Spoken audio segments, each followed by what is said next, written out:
പ്രീതികര സുഹൃത്തുക്കളെ എല്ലാവർക്കും വീട്ടിലേക്ക് സ്വാഗതം. ഞാൻ രാജേഷ് സാർ. നമ്മൾ ഇന്ത്യാ ചരിത്രത്തില് ഒന്നാം സ്വാതന്ത്ര്യ സമരം അഥവാ 1857 വിപ്ലവം പഠിച്ചുകൊണ്ടിരിക്കുകയാണ്. കഴിഞ്ഞ ക്ലാസ്സോടുകൂടി വിപ്ലവത്തിന്റെ പൂർണ്ണമായ കാര്യങ്ങൾ നമ്മൾ പഠിച്ചു. ഇന്നേ ദിവസം നമ്മൾ പോകുന്നത് അതിന്റെ വിശകലനത്തിലേക്കാണ്. 1857 വിപ്ലവത്തെ വിശേഷിപ്പിച്ചവരുണ്ട്. അതിനെ ആസ്പദമാക്കി പുസ്തകങ്ങൾ എഴുതിയവരുണ്ട്. അത് PSC സ്ഥിരമായി ചോദിക്കുന്ന ഏറ്റവും പ്രധാനപ്പെട്ട ചോദ്യമേഖലയാണ്. പഠിച്ചാലോ? 1857 വിപ്ലവത്തിന്റെ വിശേഷണങ്ങൾ ഇന്ത്യയുടെ ഒന്നാം സ്വാതന്ത്ര്യ സമരമാണ് എന്ന് ആദ്യമായി വിശേഷിപ്പിച്ചത് ആരാണ്? ഇന്ത്യയുടെ ഒന്നാം സ്വാതന്ത്ര്യ സമരം എന്ന് 1857 വിപ്ലവത്തെ ആദ്യമായി വിശേഷിപ്പിച്ചത് ആരാണ്? നമ്മൾ നേരത്തെ തന്നെ പഠിച്ചിരുന്നു. ആരാണ് വിശേഷിപ്പിക്കുക? കാർൽ മാർക്സ് ആണ്. കാർൽ മാർക്സ് എന്ന് പറയുന്നത് യഥാർത്ഥത്തിൽ അദ്ദേഹം ജർമ്മനിയിലാണ് ജനിക്കുക. ആ സമയത്ത് അമേരിക്കയിലായിരിക്കുമ്പോൾ അമേരിക്കൻ പത്രമായ ന്യൂയോർക്ക് ട്രിബ്യൂണൽ എന്ന പത്രത്തിലാണ് അദ്ദേഹം ഇങ്ങനെ ഒരു കാര്യം പറയുക. അത് കഴിഞ്ഞ് പിൽക്കാലത്ത് കുറേ വർഷങ്ങൾക്ക് ശേഷം ആദ്യമായി ഒരു ഇന്ത്യക്കാരൻ പറയുകയാണ്. അദ്ദേഹമാണ് വി.ഡി. സവർക്കർ. അപ്പോ 1857 വിപ്ലവത്തിന്റെ വിശേഷണങ്ങൾ ഒന്നാം സ്വാതന്ത്ര്യ സമരം എന്ന് വിശേഷിപ്പിച്ചത് ആരാണ്? വി.ഡി. സവർക്കർ ആണ്. 1857 വിപ്ലവം ആഭ്യന്തര കലാപമാണെന്ന് പറഞ്ഞത് എസ്.ബി. ചൗധരി. അത് ദേശീയ പ്രാധാന്യമുള്ളൊന്നും അല്ല. ബ്രിട്ടീഷ് സൈനിക താവളത്തിലെ സൈനികര് ആഭ്യന്തരമായി ഉണ്ടാക്കിയ പ്രശ്നമാണ് എന്നാണ് ആര് പറയുക? എസ്.ബി. ചൗധരി. അതിനെ കുറച്ച് കാണുകയാണ് അല്ലെ? 1857 വിപ്ലവത്തെ ഉയിർത്തെഴുന്നേൽപ്പ്, ഉയിർത്തെഴുന്നേൽപ്പ് എന്ന് വിശേഷിപ്പിച്ചത് വില്യം ഡാർലിംഗിൾ. ഇതേ സാമ്യമുള്ള ഒരു പേര് ഒരെണ്ണം പഠിക്കാനുണ്ട്. അപ്പോൾ ഇത് കൃത്യമായി പഠിക്കുക. 1857 വിപ്ലവത്തെ ഉയിർത്തെഴുന്നേൽപ്പ് എന്ന് വിശേഷിപ്പിച്ചത് വില്യം ഡാർലിംഗിൾ.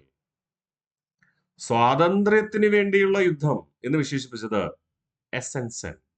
സ്വാതന്ത്ര്യത്തിന് വേണ്ടിയുള്ള യുദ്ധം എന്ന് വിശേഷിപ്പിച്ചത് ആരാണ്? എസൻസൺ ആണ്. 1857 കലാപം ഒരു സംഭവമല്ല, ഒട്ടേറെയാണ് എന്ന് വിശേഷിപ്പിച്ചത് C.A. ബെയ്ലി. 1857 കലാപം ഒരു സംഭവമല്ല, ഒട്ടേറെയാണ് എന്ന് വിശേഷിപ്പിച്ചത് C.A. ബെയ്ലി. ഒന്നുകൂടെ നമുക്ക് റിവിഷൻ ചെയ്താലോ?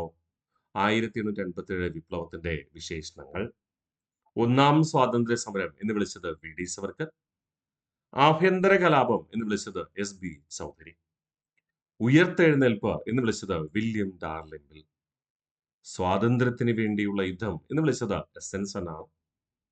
1857 കലാപം ഒരു സംഭവമല്ല, ഒട്ടേറെയാണ് എന്ന് പറഞ്ഞത് C.A. ബെയ്ലി. ഒന്നുകൂടെ സെറ്റ് റിവിഷൻ ചെയ്യാം. കാരണം ഇത് വെറുതെ ഒന്ന് വായിച്ചു വെച്ചാൽ കിട്ടത്തില്ല. കുറേ തവണ ഒന്ന് വായിച്ചു വെക്കണം. എങ്കിലേ നമുക്ക് ഓപ്ഷൻ കാണുമ്പോൾ ഓർമ്മ വരത്തുള്ളൂ. സെറ്റാണേ.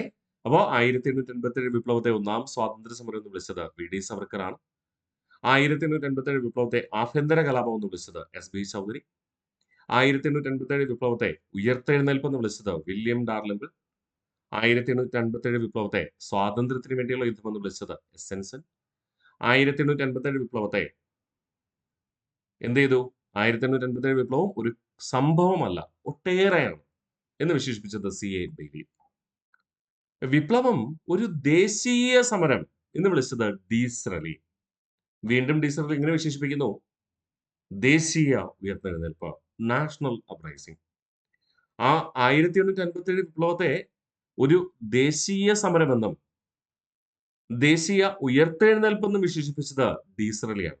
എന്നാൽ ഉയർത്തെഴുന്നേൽപ്പെന്ന് മാത്രം വിളിച്ചത് ആരാ? വില്യം ഡാർലിംഗിൾ. ഡൗട്ട് വരരുത്. ഉയർത്തെഴുന്നേൽപ്പ് എന്ന് വിളിച്ചത് വില്യം ഡാർലിംഗിൾ.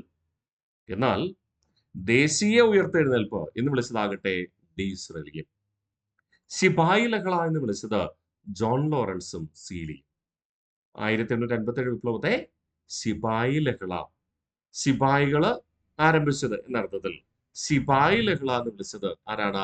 John ലോറൻസും Seeley.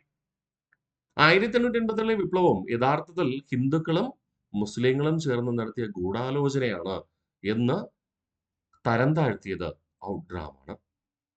അതിന് കാരണം നമ്മുടെ ശിപായികളായ ഹിന്ദുക്കളും മുസ്ലിങ്ങളും നമ്മൾ പഠിച്ചതാണ് അല്ലേ? നമ്മുടെ എൻഫീൽഡ് തോക്കില് ഉപയോഗിക്കുന്നത് എന്തായിരുന്നു? എന്തായിരുന്നു? പശുവിന്റെയും പന്നിയുടെയും നെയ് ഉപയോഗിക്കുന്നു എന്ന് പറഞ്ഞുകൊണ്ടാണ് വിപ്ലവകാരികൾ സംഘട്ടനം ആരംഭിച്ചത്, പ്രതിഷേധം ആരംഭിച്ചത്. അതുകൊണ്ട് വിപ്ലവകാരികളിൽ, അതായത് ശിപായികളിൽ മാത്രം ഒതുങ്ങി നിന്നതാണ്. അവർ സ്വാതന്ത്ര്യത്തിന് വേണ്ടിയിട്ടൊന്നുമല്ല. ഹിന്ദുക്കളും മുസ്ലിങ്ങളും ഗൂഢാലോചന നടത്തി ചെയ്തതാണ് ഈ വിപ്ലവം എന്ന് തരം താഴ്ത്തി പറഞ്ഞത് ആര്? ഔഡ്രാമാണ്.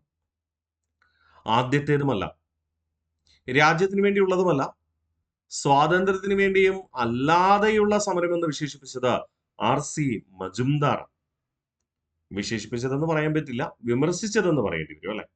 ആദ്യത്തേതുമല്ല, രാജ്യത്തിന് വേണ്ടിയുള്ളതുമല്ല, സ്വാതന്ത്ര്യത്തിന് വേണ്ടിയും അല്ലാതെയുള്ള സമരം എന്ന് വിമർശിച്ചത് RC മജുംദാർ. പക്ഷെ ഇന്ത്യക്കാരെന്ന രീതിയിൽ നമ്മൾ ചിന്തിച്ചു കഴിഞ്ഞാൽ അത് ശരിയാണോടാ?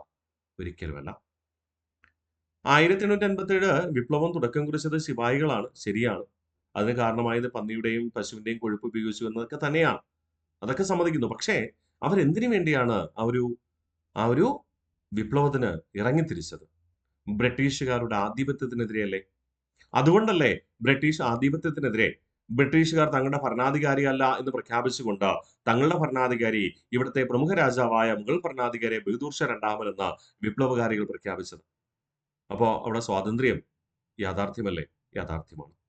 നാട്ടുരാജ്യങ്ങൾ അവരുടെ ആധിപത്യം, ബ്രിട്ടീഷുകാർ കടന്നുകയറ്റത്തെ എതിർക്കുന്ന രീതിയിൽ അവരുടെ സ്വാതന്ത്ര്യത്തിന് വേണ്ടി തന്നെയല്ലേ യുദ്ധം ചെയ്തത്?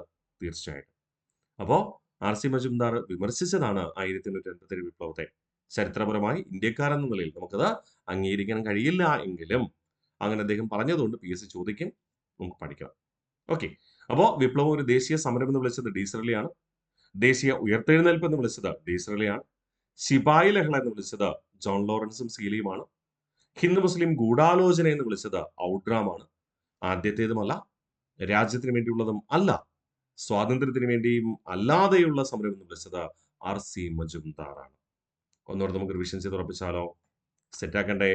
1857 വിപ്ലവത്തെ വിശേഷിപ്പിച്ചവർ: ഒന്നാം സ്വാതന്ത്ര്യ സമരം VD സവർക്കർ, ആഭ്യന്തര കലാപം SB ചൗധരി, ഉയർത്തെഴുന്നേൽപ്പ് വില്യം ഡാർലിംബിൾ, സ്വാതന്ത്ര്യത്തിന് വേണ്ടിയുള്ള യുദ്ധം SN സെൻ, 1857 കലാപം ഒരു സംഭവമല്ല ഒട്ടേറെയാണെന്ന് പറഞ്ഞത് CA ബെയ്ലി, വിപ്ലവം ഒരു ദേശീയ സമരം എന്ന് പറഞ്ഞത് ഡീസറലി, ദേശീയ ഉയർത്തെഴുന്നേൽപ്പ് എന്ന് പറഞ്ഞത് ഡീസറലി തന്നെ, ശിപായി ലഹള എന്ന് വിശേഷിപ്പിച്ചത് ജോൺ ലോറൻസും സീലിയും, ഹിന്ദു മുസ്ലിം ഗൂഢാലോചനയാണെന്ന് പറഞ്ഞത് ഔഡ്രാമാണ്. ആദ്യത്തേതുമല്ല, രാജ്യത്തിന് വേണ്ടിയുള്ളതുമല്ല, സ്വാതന്ത്ര്യത്തിന് വേണ്ടിയും അല്ലാതെയുള്ള സമരം എന്ന് വിമർശിച്ചത് RC മജുംദാർ. ഇനി 1857 വിപ്ലവവുമായി ബന്ധപ്പെട്ട് പുറത്തിറങ്ങിയ ഒട്ടനവധി പുസ്തകങ്ങളുണ്ട്. അതില് ഏറ്റവും പ്രധാനപ്പെട്ട ചില പുസ്തകങ്ങൾ നമ്മളിവിടെ പഠിക്കുന്നു. 1857 1857 എന്ന പുസ്തകം എഴുതിയത് SN Sen. 1857 the glorious revolution, മഹാവിപ്ലവം എന്ന് വിശേഷിപ്പിച്ചത് അശോക് മേത്ത. അപ്പോ 1857 എന്ന പുസ്തകം എഴുതിയത് SN സെൻ ആണ്. 1857 വിപ്ലവത്തെ ആസ്പദമാക്കി 1857 മഹാവിപ്ലവം എന്ന പുസ്തകം എഴുതിയത് അശോക് മേത്ത. ദ ലാസ്റ്റ് മുഗൾ എന്ന പുസ്തകം എഴുതിയത് വില്യം ഡാർലിംബിൾ. ഇന്ത്യയുടെ സ്വാതന്ത്ര്യ സമര ചരിത്രം എന്ന പുസ്തകം എഴുതിയത് താരാചന്ദ്. ഒരുപാട് തവണ PSC ആവർത്തിച്ച ചോദ്യമാണ് നമ്മളിപ്പോൾ പഠിക്കുന്നത്. ഇന്ത്യയുടെ സ്വാതന്ത്ര്യ സമര ചരിത്രം താരാചന്ദ്. ഇന്ത്യയുടെ ഒന്നാം സ്വാതന്ത്ര്യ സമരം VD സവർക്കർ. ഒട്ടനവധി തവണ വർഷങ്ങളായി നിരന്തരം ചോദിച്ചുകൊണ്ടിരിക്കുന്ന രണ്ട് ബുക്കുകളാണ്. ഇന്ത്യയുടെ സ്വാതന്ത്ര്യ സമര ചരിത്രം എന്ന പുസ്തകം എഴുതിയത് താരാചന്ദ് ആണ്. ഇന്ത്യയുടെ ഒന്നാം സ്വാതന്ത്ര്യ സമരം എന്ന പുസ്തകം എഴുതിയത് ആരാണ്? VD സവർക്കർ ആണ്. മറക്കല്ലേ. അപ്പൊ 1857 വിപ്ലവവുമായി ബന്ധപ്പെട്ട പുസ്തകങ്ങൾ: 1857 SN സെൻ, 1857 ഗ്രേറ്റ് റെവല്യൂഷൻ അഥവാ മഹാവിപ്ലവം Ashok Mehta, the last Mughal William Dalrymple, ഇന്ത്യയുടെ സ്വാതന്ത്ര്യ സമര ചരിത്രം താരാചന്ദ്, ഇന്ത്യയുടെ ഒന്നാം സ്വാതന്ത്ര്യ സമരം VD സവർക്കർ. സെറ്റാണേ?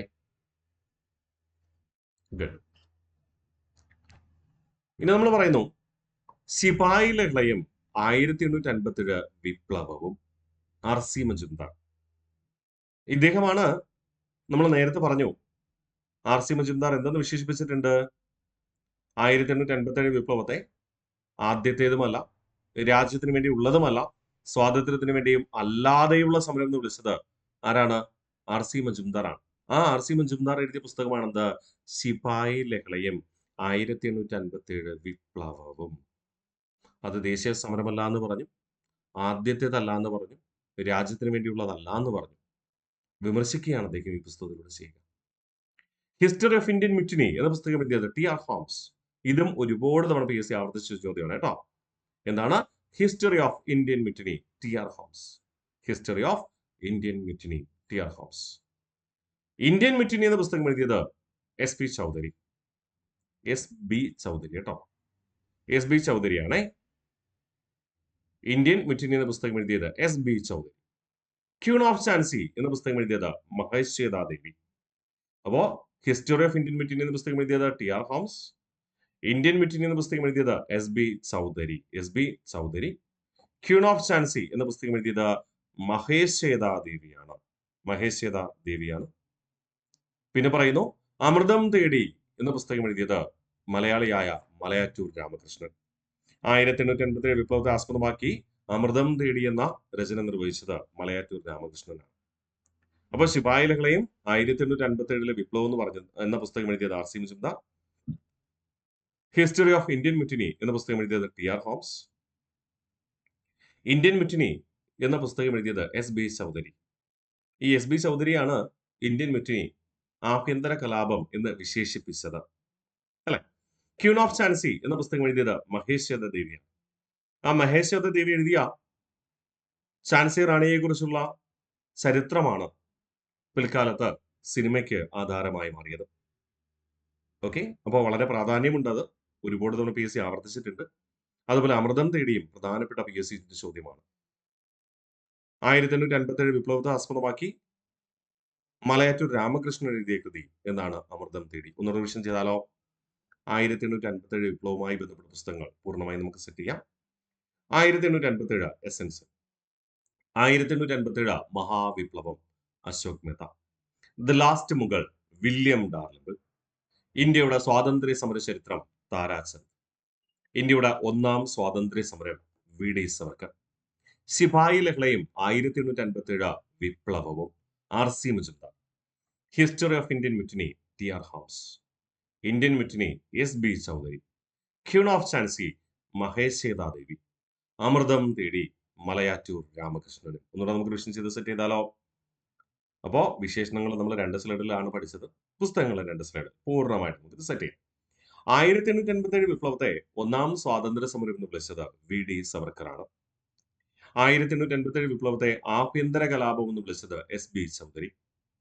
1857 വിപ്ലവത്തെ ഉയർത്തെഴുന്നേൽപ്പ് എന്ന് വിളിച്ചത് വില്യം ഡാർലിംഗിൾ. 1857 വിപ്ലവത്തെ സ്വാതന്ത്ര്യത്തിന് വേണ്ടിയുള്ള യുദ്ധം എന്ന് വിളിച്ചത് എസൻഷൻ. 1857 വിപ്ലവത്തെ 1857 കലാപം ഒരു സംഭവമല്ല ഒട്ടേറെയാണെന്ന് പറഞ്ഞത് CA ബെയ്ലി. 1857 വിപ്ലവത്തെ വിപ്ലവം ഒരു ദേശീയ സമരം എന്ന് വിളിച്ചത് ഡിസ്രലിയാണ്. 1857 വിപ്ലവത്തെ ദേശീയ ഉയർത്തെഴുന്നേൽപ്പ് നാഷണൽ അപ്രൈസിംഗ് എന്ന് വിളിച്ചത് ഡിസ്രലി തന്നെ.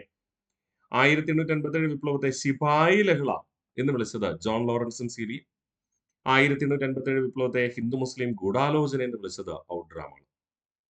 1857 വിപ്ലവത്തെ ആദ്യത്തേതുമല്ല, രാജ്യത്തിന് വേണ്ടിയുള്ളതുമല്ല, സ്വാതന്ത്ര്യത്തിന് വേണ്ടിയും അല്ലാതെയുള്ള സമരം എന്ന് വിളിച്ചത് RC മജുംദാർ. ഇനി 1857 വിപ്ലവവുമായി ബന്ധപ്പെട്ട് പ്രസിദ്ധീകരിക്കപ്പെട്ട പ്രധാന പുസ്തകങ്ങൾ. 1857 എസൻസൻ. 1857 മഹാവിപ്ലവം Ashok Mehta. The last Mughal William Dalrymple. ഇന്ത്യയുടെ സ്വാതന്ത്ര്യ സമര ചരിത്രം താരാചന്ദ്. ഇന്ത്യയുടെ ഒന്നാം സ്വാതന്ത്ര്യ സമരം VD സവർക്കർ. ശിപായി ലഹളയും 1857 വിപ്ലവവും RC Majumdar. History of Indian mutiny TR Holmes. Indian mutiny SB Chaudhuri. Queen of Jhansi Mahasweta Devi. Amritham Thedi Malayattoor Ramakrishnan. 1857 വിപ്ലവം വരാനുണ്ടായ പ്രധാന കാരണം ബ്രിട്ടീഷ് ഈസ്റ്റ് ഇന്ത്യ കമ്പനിയുടെ തെറ്റായ നിലപാടുകളാണ്, തെറ്റായ നയങ്ങളാണ് എന്ന് ആരോപിച്ചുകൊണ്ട് 1858 ജൂലൈ മാസം വിപ്ലവം അടിച്ചമർത്തപ്പെട്ടതിന് ശേഷം ഇന്ത്യയുടെ ഭരണം ആരേറ്റെടുക്കാൻ തീരുമാനിച്ചു? British parliament. അതുവരെ ഈസ്റ്റ് ഇന്ത്യ കമ്പനിയാണ് ഇന്ത്യക്കാരെ ഭരിച്ചിരുന്നത്. അതുകൊണ്ടാണ് നിങ്ങൾക്ക് ഇത്രയും ദുരിതപൂർണമായ ജീവിതം നയിക്കേണ്ടി വന്നത്. ഇനിമേൽ അങ്ങനെ ഉണ്ടാകില്ല. കാരണം ഈസ്റ്റ് ഇന്ത്യ കമ്പനി എന്ന സ്വകാര്യ കച്ചവട സ്ഥാപനത്തിൽ നിന്ന് ഞങ്ങൾ ബ്രിട്ടീഷ് പാർലമെന്റ്, അതായത് ബ്രിട്ടീഷ് പാർലമെന്റിന്റെ പരമോന്നത അധികാരി എന്ന് പറയുന്നത് ബ്രിട്ടീഷ് രാജാവ് അല്ലെങ്കിൽ രാജ്ഞിയാണ്, ഞങ്ങൾ ഏറ്റെടുക്കുന്നത്. അപ്പോ പുതുതായിട്ട് നമുക്ക് വേണ്ടി ബ്രിട്ടീഷുകാർ എന്തോ ചെയ്തുവെന്ന് നമ്മൾ അറിയിക്കണം, അല്ലെ? അതുകൊണ്ട് ഇന്ത്യയുടെ ഭരണം ഏറ്റെടുക്കുന്നതിന് വേണ്ടി ബ്രിട്ടീഷ് പാർലമെന്റിൽ ഒരു നിയമം പാസാക്കിയപ്പോൾ അതിനെ എന്തെന്ന് വിശേഷിപ്പിച്ചു? ഇന്ത്യൻ ജനതയുടെ മാഗ്ന കാർട്ട. ഈ മാഗ്ന കാർട്ട എന്നതുകൊണ്ട് അർത്ഥമാക്കുന്നത് എന്താണ്? പൗരാവകാശങ്ങൾ സംരക്ഷിക്കുവാനുള്ള ഉടമ്പടി എന്നതാണ്. പൗരാവകാശ സംരക്ഷണം. അപ്പൊ പൗരാവകാശ സംരക്ഷണത്തിന് വേണ്ടി ഇന്ത്യയിലെ ജനങ്ങളുടെ, പൗരന്മാരുടെ അവകാശം ഇതുവരെ ഈസ്റ്റ് ഇന്ത്യ കമ്പനി കാരണം ലംഘിക്കപ്പെട്ടിരുന്നു. ഇനിമേൽ അങ്ങനെ ഉണ്ടാവില്ല. ലോകത്തെ പൗരാവകാശ സംരക്ഷണത്തിന് വേണ്ടി തയ്യാറാക്കിയ ആദ്യ ഉടമ്പടിയായിരുന്നു മാഗ്ന കാർട്ട എന്ന ഉടമ്പടി. നിങ്ങൾക്കറിയാം, 1215 ഇംഗ്ലണ്ടിലെ റണ്ണിമീഡ് എന്ന സ്ഥലത്ത് വെച്ച് ജനങ്ങൾ അവരുടെ ആവശ്യങ്ങൾ അംഗീകരിക്കുന്നതിന് വേണ്ടി അവിടുത്തെ ബ്രിട്ടീഷ് രാജാവ് ഒപ്പിട്ട് കൊടുത്ത ഉടമ്പടിയായിരുന്നു. അത്തരത്തില് ഇന്ത്യൻ ജനതയുടെ പൗരാവകാശ സംരക്ഷണത്തിന് വേണ്ടിയിട്ട് ബ്രിട്ടീഷ് പാർലമെന്റ് ഈസ്റ്റ് ഇന്ത്യ കമ്പനിയിൽ നിന്ന് ഞങ്ങൾ അധികാരം ഏറ്റെടുക്കുന്നു എന്ന് പറഞ്ഞു. ഇനി മുതൽ ഇന്ത്യയിൽ നല്ലൊരു ഭരണമായിരിക്കും ഉണ്ടാവുക എന്നും ബ്രിട്ടീഷുകാർ പറഞ്ഞു. മെച്ചപ്പെട്ട ഇന്ത്യ ഗവൺമെന്റിന് വേണ്ടിയുള്ള നിയമം, an act four better government in India എന്നാണ് അവർ പറയുക. മലയാളവൽക്കരിക്കുമ്പോൾ മെച്ചപ്പെട്ട ഇന്ത്യ ഗവൺമെന്റിനുള്ള നിയമം. അപ്പൊ ചുരുക്കി പറഞ്ഞ ഇത് ഇന്ത്യക്കാർ പറഞ്ഞതൊന്നും അല്ല. ഈ നിയമം പാസ്സാക്കിയപ്പോൾ ബ്രിട്ടീഷുകാർ പറഞ്ഞതാ. എന്നിട്ട് ഈ ഒരു നിയമം പാസ്സാക്കുമ്പോൾ ഇന്ത്യയിൽ നിലവിൽ ഇന്ത്യൻ ഭരണഘടന അനുസരിച്ച് ഇന്ത്യൻ പാർലമെന്റ് ഒരു നിയമം പാസ്സാക്കുന്നു. അത് പ്രസിദ്ധീകരിക്കുമ്പോൾ ആരുടെ പേരിലാണ് പ്രസിദ്ധീകരിക്കുന്നത്? In the name of president. ഇനി കേരള സംസ്ഥാന നിയമസഭ ഒരു നിയമം പാസ്സാക്കി, അത് പ്രസിദ്ധീകരിക്കുമ്പോൾ ഗസറ്റ് വിജ്ഞാപനം ചെയ്യുമ്പോൾ ആരുടെ പേരിലാണ് പ്രസിദ്ധീകരിക്കുക? In the name of governor ആണല്ലോ. അതുപോലെ ബ്രിട്ടീഷ് പാർലമെന്റ് ഇന്ത്യക്ക് വേണ്ടി ഒരു നിയമം പാസ്സാക്കി. അവിടെ ബ്രിട്ടീഷ് നിയമാവലി അനുസരിച്ച് ബ്രിട്ടീഷ് പാർലമെന്റിന്റെ അധികാരി എന്ന് പറയുന്നത് ബ്രിട്ടീഷ് രാജാവ് അല്ലെങ്കിൽ രാജ്ഞിയായിരിക്കും. ആ സമയത്ത് വിക്ടോറിയ രാജ്ഞിയായിരുന്നു അധികാരത്തിലുണ്ടായിരുന്നത്. അതുകൊണ്ട് ഈ നിയമത്തെ എന്തെന്ന് വിളിച്ചു? രാജ്ഞിയുടെ വിളംബരം. In the name of queen Victoria, അങ്ങനെയാ പറയുക. മനസ്സിലായോ? അപ്പോ നിയമത്തിന്റെ യഥാർത്ഥ പേരെന്താ? Government of India. ഇന്ത്യയുടെ ഭരണ സംവിധാനത്തിൽ മാറ്റം വരുത്തുന്നു. അതായത് ഈസ്റ്റ് ഇന്ത്യ കമ്പനിയിൽ നിന്ന് ആരേറ്റെടുക്കുന്നു? British parliament. 1858 നവംബർ 1 അലഹാബാദിൽ പ്രഖ്യാപിച്ചത് ആരായിരുന്നു? കാനിങ് പ്രഭുവായിരുന്നു. അപ്പൊ രാജ്ഞിയുടെ വിളംബരം അഥവാ 1858 ഗവൺമെന്റ് ഓഫ് ഇന്ത്യ ആക്ട് ഇന്ത്യക്കാരെ അറിയിക്കണ്ടേ? ബ്രിട്ടീഷ് പാർലമെന്റ് പാസ്സാക്കി, ഇന്ത്യക്കാരെ അറിയിക്കണം, ഇനി മുതൽ നിങ്ങളെ ഭരിക്കുന്ന ആരല്ല? ബ്രിട്ടീഷ് ഈസ്റ്റ് ഇന്ത്യ കമ്പനി അല്ല, ബ്രിട്ടീഷ് പാർലമെന്റ് ആണെന്ന് അറിയിക്കണം. അങ്ങനെ ഒരു പ്രഖ്യാപനം നടത്തുന്നത് ആ സമയത്ത് ഇന്ത്യയുടെ ഗവർണർ ജനറലായി സേവനം ചെയ്യുകയായിരുന്ന കാനിങ് പ്രഭുവാണ്. 1858 നവംബർ മാസം 1 അലഹാബാദിൽ പ്രഖ്യാപിച്ചു. അതിന്റെ അർത്ഥം അന്ന് മുതൽ ആ നിയമം പ്രാബല്യത്തിൽ വന്നു എന്നാണ്. മനസ്സിലായോ? 1858 നവംബർ 1 മുതൽ ഈ ഗവൺമെന്റ് ഓഫ് ഇന്ത്യ ആക്ടിൽ പറയുന്ന കാര്യങ്ങൾ പ്രാബല്യത്തിൽ വന്നു, അഥവാ നിലവിൽ വന്നു. ഇനി എന്തൊക്കെയാണെന്ന് നമുക്ക് നോക്കാം. ഒന്ന്, ബ്രിട്ടീഷ് ഈസ്റ്റ് ഇന്ത്യ കമ്പനിയുടെ ഭരണം അവസാനിപ്പിച്ച് ബ്രിട്ടീഷ് പാർലമെന്റ് ഭരണം ഏറ്റെടുത്തു. സംഭവം യഥാർത്ഥത്തിൽ എന്താ സംഭവിച്ചതെന്ന് അറിയാമോ? ഇങ്ങനെയൊക്കെ പറയുമ്പോൾ നമ്മൾ വിചാരിക്കും ബ്രിട്ടീഷ് ഈസ്റ്റ് ഇന്ത്യ കമ്പനിക്കാരെല്ലാവരും കൂടെ ഇന്ത്യയിൽ നിന്ന് പോയി, എന്നിട്ട് ബ്രിട്ടീഷുകാരുടെ ഉദ്യോഗസ്ഥർ വന്നു. യഥാർത്ഥത്തിൽ അങ്ങനെയൊന്നും അല്ല. വളരെ ലളിതമായി പറഞ്ഞാല് ഇത്രയേ ഉള്ളൂ. ബ്രിട്ടീഷ് ഈസ്റ്റ് ഇന്ത്യ കമ്പനി എന്ന് പറയുന്നത് ഒരു സ്വകാര്യ കച്ചവട സ്ഥാപനമാണ്. ആ സ്വകാര്യ കച്ചവട സ്ഥാപനത്തെ നാഷണലൈസ് ചെയ്തു, അഥവാ ഗവൺമെന്റിന്റെ കീഴിലാക്കി മാറ്റി, അഥവാ ഗവൺമെന്റിന്റെ കീഴിൽ ഒരു വകുപ്പാക്കി മാറ്റി. ഉദാഹരണത്തിന് ഒരു സ്വകാര്യ കമ്പനി ഉണ്ട്. ആ സ്വകാര്യ കമ്പനിയെ ഇന്ത്യ ഗവൺമെന്റിന്റെ ഉടമസ്ഥതയിൽ കൊണ്ടുവരുന്നു. അപ്പോ ആ കമ്പനിയിലെ ഉദ്യോഗസ്ഥർക്ക് മാറ്റമുണ്ടോ? ഇല്ല. ഉദ്യോഗസ്ഥ സ്ഥാനപ്പേര് ചിലപ്പോൾ മാറും. ഫോർ എക്സാമ്പിൾ, ഇപ്പോ സ്വകാര്യ സ്ഥാപനങ്ങളിൽ എന്താ ഉണ്ടായിരിക്കും? അസിസ്റ്റന്റ് ഉണ്ടാവും, മാനേജർ ഉണ്ടായിരിക്കും, അല്ലെ? ജനറൽ മാനേജർ ഉണ്ടായിരിക്കും, അങ്ങനെയൊക്കെ ഉണ്ടാവും, അല്ലെ? അതിന്റെ ഏറ്റവും മുകളിൽ ചിലപ്പോൾ ഡയറക്ടർ, മാനേജിംഗ് ഡയറക്ടർ ഉണ്ടാവും. പക്ഷേ സർക്കാർ വകുപ്പില് അങ്ങനെ മാനേജറൊക്കെ ഉണ്ടോ? സർക്കാർ ഡിപ്പാർട്ട്മെന്റിൽ അങ്ങനെ ഒന്നുമില്ല. അസിസ്റ്റന്റിന് പകരം LD ക്ലർക്ക് അല്ലെങ്കിൽ അസിസ്റ്റന്റ് എന്നായിരിക്കും. അതിന്റെ മുകളിൽ പിന്നെ ഹെഡ് ക്ലർക്ക് അല്ലെങ്കിൽ സീനിയർ ഗ്രേഡ് അസിസ്റ്റന്റ്, പിന്നെ സൂപ്രണ്ട്. മാനേജർ എന്ന തസ്തികയ്ക്ക് പകരമായി സർക്കാർ വകുപ്പുകളിൽ ഉപയോഗിക്കുന്ന പദമാണ് സൂപ്രണ്ട്. ഉദ്യോഗസ്ഥര് അതേ ആള് തന്നെ. അവരുടെ ഡെസിഗ്നേഷൻ മാത്രം ചേഞ്ച് ആവും. ഇവിടെ അതാ സംഭവിച്ചേ. ബ്രിട്ടീഷ് ഈസ്റ്റ് ഇന്ത്യ കമ്പനി എന്ന സ്വകാര്യ കച്ചവട സ്ഥാപനത്തെ ബ്രിട്ടീഷ് പാർലമെന്റ് ഔദ്യോഗികമായി ബ്രിട്ടീഷ് പാർലമെന്റിന്റെ കീഴിൽ കൊണ്ടുവന്നു. അപ്പോ ബ്രിട്ടീഷ് ഈസ്റ്റ് ഇന്ത്യ കമ്പനിയിലെ ഉദ്യോഗസ്ഥർ തന്നെയാണ് വീണ്ടും ആർക്ക് വേണ്ടി ജോലി ചെയ്യേണ്ടത്? ബ്രിട്ടീഷ് പാർലമെന്റിന് വേണ്ടി ജോലി ചെയ്യേണ്ടത്. അവരുടെ ഡെസിഗ്നേഷൻ മാത്രം അങ്ങ് മാറും. സെറ്റാണേ. ഓക്കെ. അപ്പൊ ബ്രിട്ടീഷ് ഈസ്റ്റ് ഇന്ത്യ കമ്പനിയുടെ ഭരണം അവസാനിപ്പിച്ച് ബ്രിട്ടീഷ് പാർലമെന്റ് ഭരണം ഏറ്റെടുത്തു.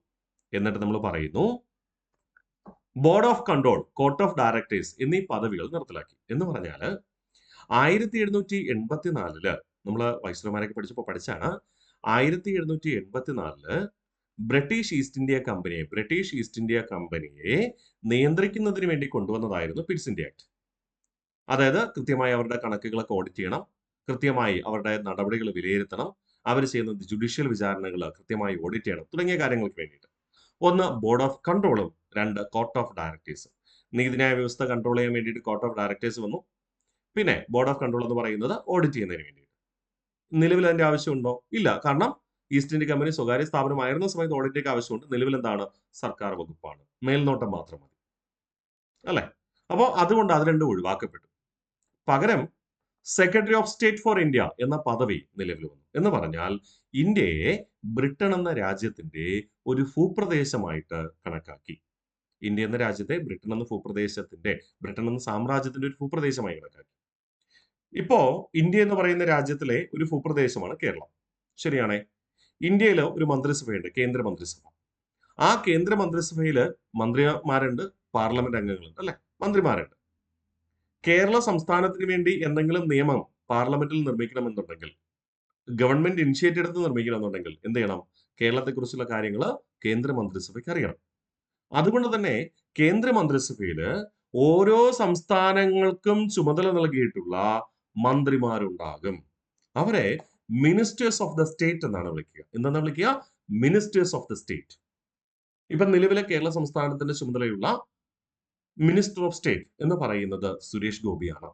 അപ്പൊ കേരള സംസ്ഥാനത്തെ സ്ഥിതിവിവര കണക്കുകൾ, കാര്യങ്ങൾ കേന്ദ്ര മന്ത്രിസഭയെ അറിയിക്കണം. അതുപ്രകാരം ഈ വ്യക്തിയുടെ നിർദ്ദേശപ്രകാരം കേന്ദ്ര മന്ത്രിസഭ നയ തീരുമാനം നടത്തുന്നു, അല്ലെങ്കിൽ നിയമനിർമ്മാണം നടത്തുന്നു. എല്ലാ സംസ്ഥാനങ്ങൾക്കും ഒരു മന്ത്രിയെ ചുമതലപ്പെടുത്തിയിട്ടുണ്ടാവും. അതാണ് മിനിസ്റ്റർ ഓഫ് സ്റ്റേറ്റ്. ആ മിനിസ്റ്റർ ഓഫ് സ്റ്റേറ്റ് ഉറപ്പായിട്ടും ആരായിരിക്കും? കേന്ദ്ര മന്ത്രിസഭയിൽ അംഗമായിരിക്കും, പാർലമെന്റ് അംഗവുമായിരിക്കും. അതുപോലെ ഇവിടെ ബ്രിട്ടീഷ് പാർലമെന്റിലെ ഒരു അംഗം, പ്രത്യേകിച്ച് മന്ത്രിസഭയിലെ ഒരു അംഗമാണ് എന്ത് ചെയ്യുന്നത്? സെക്രട്ടറി ഓഫ് സ്റ്റേറ്റ് ആയി നിയമിക്കപ്പെടുക. ഇനി ഇന്ത്യക്ക് വേണ്ടി നിയമനിർമ്മാണം നടത്തേണ്ട ആരാ? British parliament. അതുവരെ നിയമങ്ങളൊക്കെ പാസ്സാക്കിയിരുന്ന ആരാ? British East India company. 1858 ശേഷം ആരാ പാസ്സാക്കണ്ടേ? British parliament. പാർലമെന്റ് അംഗത്തിനല്ലേ അവിടെ നിയമം അവതരിപ്പിച്ച് പാസ്സാക്കാൻ പറ്റൂ. അതുകൊണ്ട് തന്നെ ഈ സെക്രട്ടറി ഓഫ് സ്റ്റേറ്റ് ആയി നിയമിക്കപ്പെടുന്ന വ്യക്തി എപ്പോഴും ബ്രിട്ടീഷ് പാർലമെന്റ് അംഗമായിരിക്കും. അപ്പൊ ഇന്ത്യക്ക് വേണ്ടി ഇനി നിയമങ്ങൾ നിർമ്മിക്കേണ്ടത് ആരാണ്? സെക്രട്ടറി ഓഫ് സ്റ്റേറ്റിന്റെ ചുമതലയാണ്.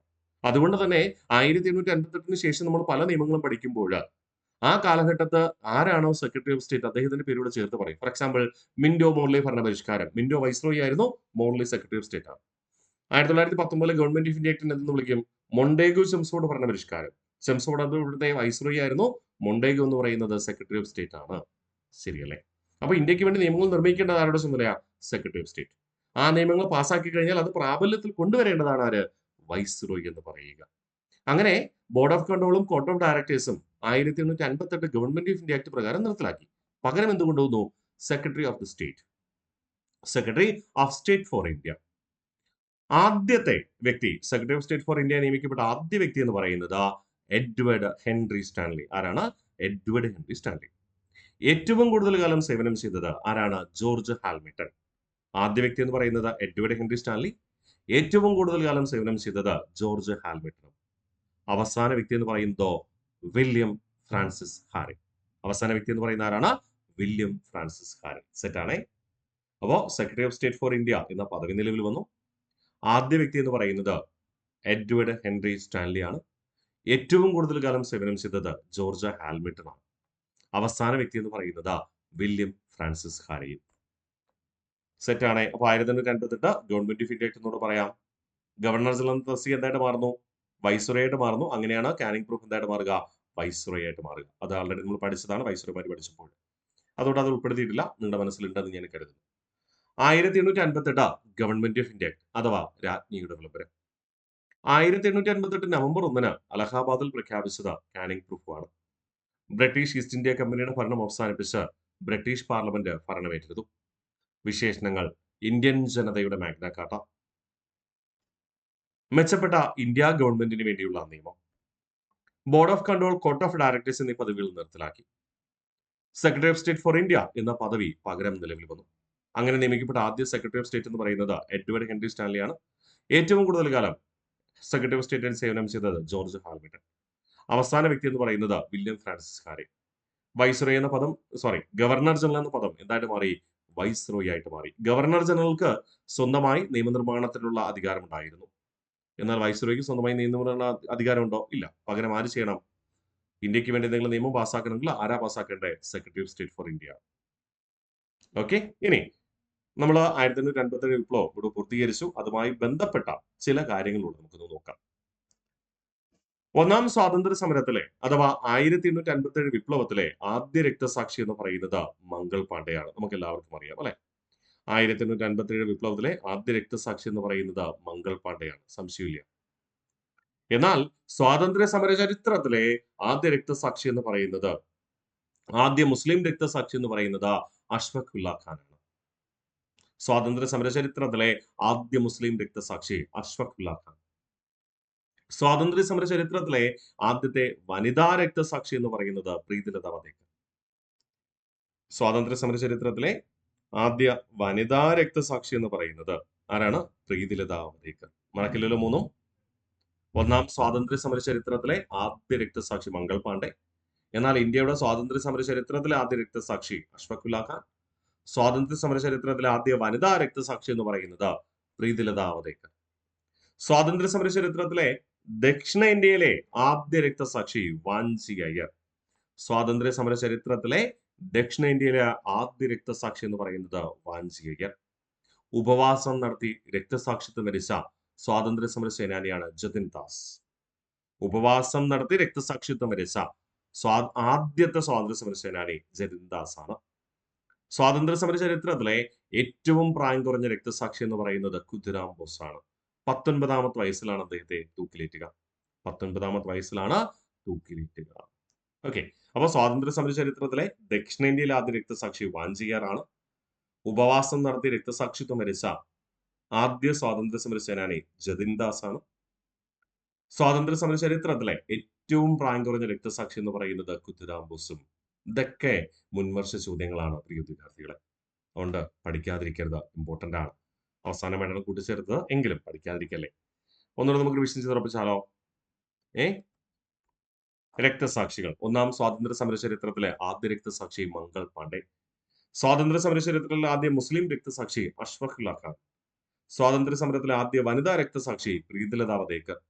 സ്വാതന്ത്ര്യ സമര ചരിത്രത്തിലെ ദക്ഷിണേന്ത്യയിലെ ആദ്യ രക്തസാക്ഷി വാഞ്ചി അയ്യർ. ഉപവാസം നടത്തി രക്തസാക്ഷിത്വം വരിച്ച ആദ്യ സ്വാതന്ത്ര്യ സമര സേനാനി ജതിൻ ദാസ്. സ്വാതന്ത്ര്യ സമര ചരിത്രത്തിലെ ഏറ്റവും പ്രായം കുറഞ്ഞ രക്തസാക്ഷി ഖുദിറാം ബോസ് ആണ് 19ാമത്തെ വയസ്സിൽ. ഇതോടുകൂടി 1857 വിപ്ലവം നമ്മളിവിടെ പര്യവസാനിപ്പിക്കുകയാണ്. ഓക്കെ, അപ്പൊ ഇന്ന് പഠിച്ച കാര്യങ്ങൾ പൂർണ്ണമായിട്ടൊന്ന് റിവിഷൻ ചെയ്ത് ഉറപ്പിച്ചാലോ? യെസ്, പൂർണ്ണമായിട്ട് നമുക്ക് റിവിഷൻ ചെയ്ത്. ഓക്കെ, റിവിഷനാണ് പ്രാധാന്യം അല്ലെ? നമ്മൾ എല്ലാ ദിവസവും പഠിച്ചു എന്നതിന് പ്രാധാന്യമില്ല. ആ പഠിക്കുന്ന കാര്യങ്ങൾ കൃത്യമായി റിവിഷൻ ചെയ്തിട്ടുണ്ടെങ്കിൽ മാത്രമേ നമ്മുടെ ഓർമ്മയിൽ നിലനിൽക്കത്തുള്ളൂ. അപ്പൊ പ്രിയ വിദ്യാർത്ഥികൾ, എത്രത്തോളം നിങ്ങൾക്ക് റിവിഷൻ ചെയ്യാൻ പറ്റുമോ അത്രത്തോളം റിവിഷൻ ചെയ്യുക. കാണാത്തൊന്നും പഠിക്കണമെന്നേ, നിങ്ങളുടെ നോട്ട് എടുക്കുക, ഒന്ന് വായിച്ചു വെക്കുക. ആഴ്ചയിൽ ഒരിക്കൽ ഞായറോ ശനിയോ എന്ത് ചെയ്യാം, ഒന്ന് വായിച്ചു വെക്കുക. സെറ്റ് ആവും, പേടിക്കണ്ട. ഓപ്ഷൻ കാണുമ്പോൾ എഴുതി കൂടും കേട്ടോ. ഒരു പക്ഷെ റിവിഷൻ ചെയ്തില്ലെങ്കിൽ ഓപ്ഷൻ കാണുമ്പോൾ നമുക്ക് അറിയാം, പക്ഷെ ഏതാണ് കറക്റ്റ് ആൻസർ എന്ന് അറിയില്ല. കറക്കി കുത്തും, നെഗറ്റീവ് മാർക്ക് ആയിട്ട്. ഓക്കെ, റിവിഷൻ ചെയ്യാം. 1857 വിപ്ലവത്തിന്റെ വിശേഷണങ്ങൾ. 1857 വിപ്ലവത്തെ ഒന്നാം സ്വാതന്ത്ര്യ സമരം എന്ന് പറഞ്ഞത് വി.ഡി. സവർക്കർ. 1857 വിപ്ലവത്തെ ആഭ്യന്തര കലാപം എന്ന് വിശേഷിപ്പിച്ചത് എസ്.ബി. ചൗധരി. 1857 വിപ്ലവത്തെ ഉയർത്തെഴുന്നേൽപ്പ് എന്ന് വിശേഷിപ്പിച്ചത് വില്യം ഡാർലിംഗിൾ. 1857 വിപ്ലവത്തെ സ്വാതന്ത്ര്യത്തിന് വേണ്ടിയുള്ള യുദ്ധം എന്ന് വിളിച്ചത് എസ്.എൻ. സെൻ. 1857 കലാപം ഒരു സംഭവമല്ല, ഒട്ടേറെയാണ് എന്ന് പറഞ്ഞത് C.A. ബെയ്ലി. വിപ്ലവം ഒരു ദേശീയ സമരം എന്ന് പറഞ്ഞത് ഡീസറലി.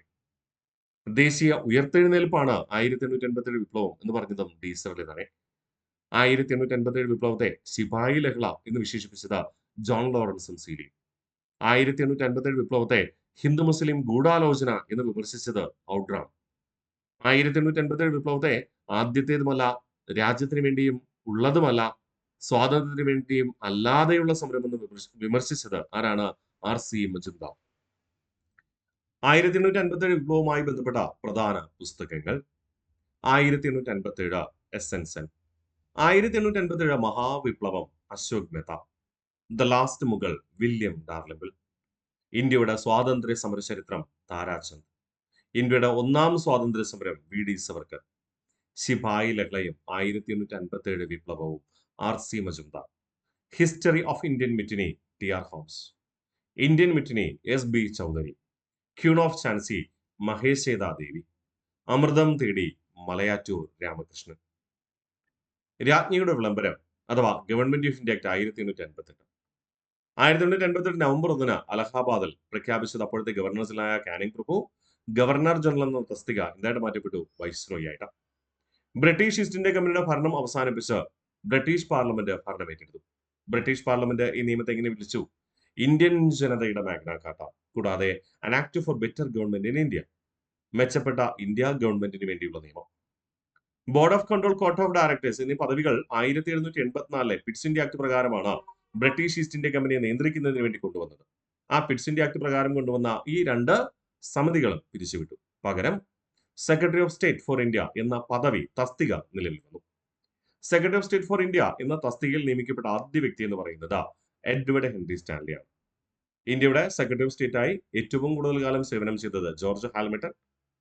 Secretary of state for India ആയിട്ട് അവസാന സേവനം ചെയ്ത വ്യക്തി വില്യം ഫ്രാൻസിസ് ഹാരി. രക്തസാക്ഷികളെ ഒന്ന് പരിചയപ്പെടാം. ഒന്നാം സ്വാതന്ത്ര്യ സമര ചരിത്രത്തിലെ ആദ്യ രക്തസാക്ഷി മംഗൾ പാണ്ഡെ. സ്വാതന്ത്ര്യ സമര ചരിത്രത്തിലെ ആദ്യ മുസ്ലിം രക്തസാക്ഷി അഷ്ഫഖുല്ല ഖാൻ. സ്വാതന്ത്ര്യ സമര ചരിത്രത്തിലെ ആദ്യ വനിതാ രക്തസാക്ഷി പ്രീതിലത വധേക്കർ. ഇവിടെ മനസ്സിലാക്കുക, ഇന്ത്യയുടെ സ്വാതന്ത്ര്യ സമര ചരിത്രം എന്ന് പറയുമ്പോൾ 1857 മുതൽ 1947 വരെ ഉണ്ടാവും. ആ കാലഘട്ടത്തിലുള്ളതാണ് നമ്മൾ പറയുക. ഇന്ത്യയുടെ സ്വാതന്ത്ര്യ സമര ചരിത്രത്തിലെ ആദ്യ മുസ്ലിം രക്തസാക്ഷി അഷ്ഫഖുല്ല ഖാനാണ്. സ്വാതന്ത്ര്യ സമര ചരിത്രത്തിലെ ആദ്യ വനിതാ രക്തസാക്ഷി പ്രീതിലത വധേക്കർ ആണ്. സ്വാതന്ത്ര്യ സമര ചരിത്രത്തിലെ ആദ്യ ദക്ഷിണേന്ത്യൻ രക്തസാക്ഷി വാഞ്ചി അയ്യർ. ഉപവാസം നടത്തിയ രക്തസാക്ഷിത്വം വരിച്ച സ്വാതന്ത്ര്യ സമര സേനാനിയാണ് ജതിൻ ദാസ്. ഇന്ത്യൻ സ്വാതന്ത്ര്യ സമര ചരിത്രത്തിലെ ഏറ്റവും പ്രായം കുറഞ്ഞ രക്തസാക്ഷി എന്ന് പറയുന്നത് ഖുദ്റാം ബോസ്. ഓക്കെ അല്ലേ? അപ്പോ 1887 വിപ്ലവവും അതുമായി ബന്ധമുള്ള പല കാര്യങ്ങളും നമ്മളിവിടെ പഠിച്ചുറപ്പിച്ചു. അപ്പോ കൃത്യമായി പഠിച്ചു വരിക. 1887 വിപ്ലവത്തിന്റെ അനന്തരഫലം എന്ന് പറയുന്നത് ഇന്ത്യൻ ജനതയുടെ ഇടയിൽ ദേശീയത എന്നൊരു കാഴ്ചപ്പാട് രൂപം കൊണ്ടുവന്നതാണ്. അപ്പോ ദേശീയത എന്ന കാഴ്ചപ്പാട് തുടക്കം കുറിക്കാൻ കാരണമായ പ്രധാന സംഭവമായിരുന്നു 1887 വിപ്ലവം. അങ്ങനെ ഇന്ത്യയിലൊട്ടാകെ ജനങ്ങൾ ബ്രിട്ടീഷ് ആധിപത്യത്തിനെതിരെ ശബ്ദിക്കാൻ ആരംഭിച്ചു, നിലപാടുകൾ അറിയിക്കാൻ ആരംഭിച്ചു. അതാണ് പിൽക്കാലത്ത് നടന്ന പല പ്രക്ഷോഭങ്ങൾക്കും സമരങ്ങൾക്കും വിപ്ലവങ്ങൾക്കും കാരണമായി തീർന്നത്. അതുകൊണ്ടാണ് അത്രയധികം പ്രാധാന്യത്തോടു കൂടി ചോദിക്കുന്നത്. എന്നാൽ ഇത് മാത്രമാണോ ജനങ്ങളെ പ്രതിഷേധത്തിന് കാരണമായത്? അല്ല. ബ്രിട്ടീഷുകാർ ഇന്ത്യയിൽ കൊണ്ടുവന്ന വിദ്യാഭ്യാസത്തിലൂടെ, പാശ്ചാത്യ വിദ്യാഭ്യാസത്തിലൂടെ വിദ്യാഭ്യാസം നേടിയ ഇന്ത്യൻ സമൂഹം ബ്രിട്ടീഷുകാരുടെ മേധാവിത്വത്തെ, അടിമത്ത സമ്പ്രദായത്തെ ചോദ്യം ചെയ്തു. അതോടൊപ്പം അവര് ഇന്ത്യയിലെ അനാചാരങ്ങളെയും എതിർക്കാൻ തുടങ്ങി. അതാണ് സാമൂഹിക രാഷ്ട്രീയ പരിഷ്കരണ പ്രസ്ഥാനങ്ങൾ. തുടർന്നുള്ള ക്ലാസ്സുകളിൽ നമ്മൾ അതാണ് കൃത്യമായി പഠിച്ചുറപ്പിക്കുക, സാമൂഹിക രാഷ്ട്രീയ പരിഷ്കരണ പ്രസ്ഥാനങ്ങൾ. അപ്പോൾ തുടർന്നുള്ള ക്ലാസ്സിൽ നമുക്ക് കണ്ടുപിടാം. ബൈ.